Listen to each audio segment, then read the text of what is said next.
en une semaine, j'avais eu un reçu. Donc deux pots comme ça. Regardez comme ça, hein. Comme ça je prends le pot. Et ce sont les mouches qui sont dangereuses pour le bio?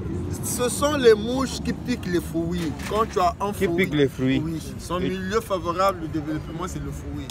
Quand tu as un fruit, tu le coupes, il y a un asticot, c'est cette mouche-là.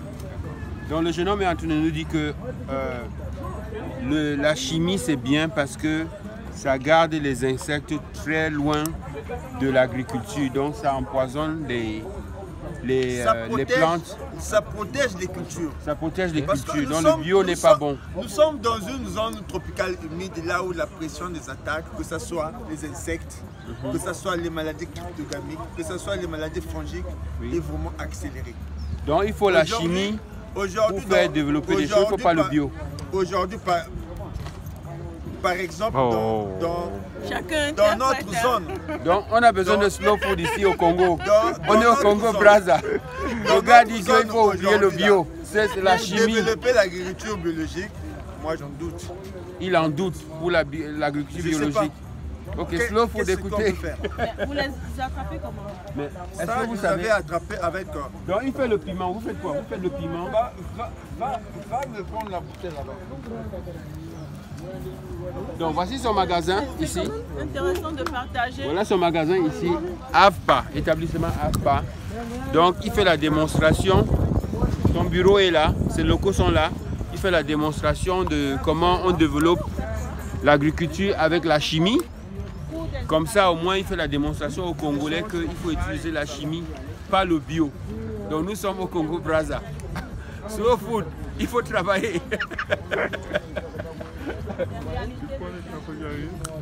Donc, on continue, la démonstration continue. Donc, ça c'est cet appareil. Ça, c'est un piège. Ça, c'est le piège à... C'est avec ce piège-là, j'ai pu capturer ces mouches-là. D'accord. Il capture les mouches avec ce piège-là.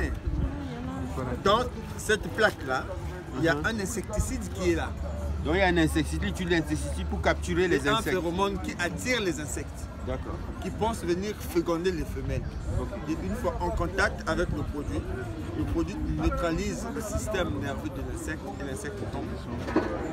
Vous savez que quand le monde va disparaître, c'est quand les insectes vont commencer à mourir que l'homme saura qu'il va disparaître. Vous savez que... Le monde ne va Attendez d'abord. Le monde ne va pas disparaître. Vous savez que les petits insectes sont importants pour la survie de l'homme. Vous le saviez? Tout est important. Quand vous tuez ça, c'est la nature. C'est un génocide qui est dans la bouteille. C'est pas un génocide. Et bien sûr, parce que c'est les parents des gens. Non. Ils ont des familles, ils ont des gens qui les aiment. Si tu les laisses comme ça veut dire que l'humanité va mourir de faim ou demain. Non, c'est ça. C'est la réalité. Écoutez-moi, je vais vous dire, le monde entier produit de la culture pour 13 milliards de personnes. On n'est même pas 8 milliards, on ne peut pas nourrir tout le monde. Donc ce n'est pas une question de production, c'est une question de partage. Serait le cas. Est-ce que quand le lion tue, il garde dans la banque? Il va manger demain, non. Il tue, il mange tout de suite, non. C'est l'homme qui pense qu'il va tout accumuler, tout confisquer et l'autre meurt de faim. C'est le problème qu'on a. Je dois aller au marché. On va discuter de moi. Je te donne ma carte. D'accord. C'est bien ça. Moi, je suis là. Je te donne ma carte. Tu as WhatsApp? Vous appelez comment? Sur WhatsApp. Monsieur Memba. Monsieur Memba. Je t'invite. Deuxième run. Deuxième match. Ok. Deuxième match. Ok. On vient seulement de commencer. D'accord. Je dois aller au marché. Coupé.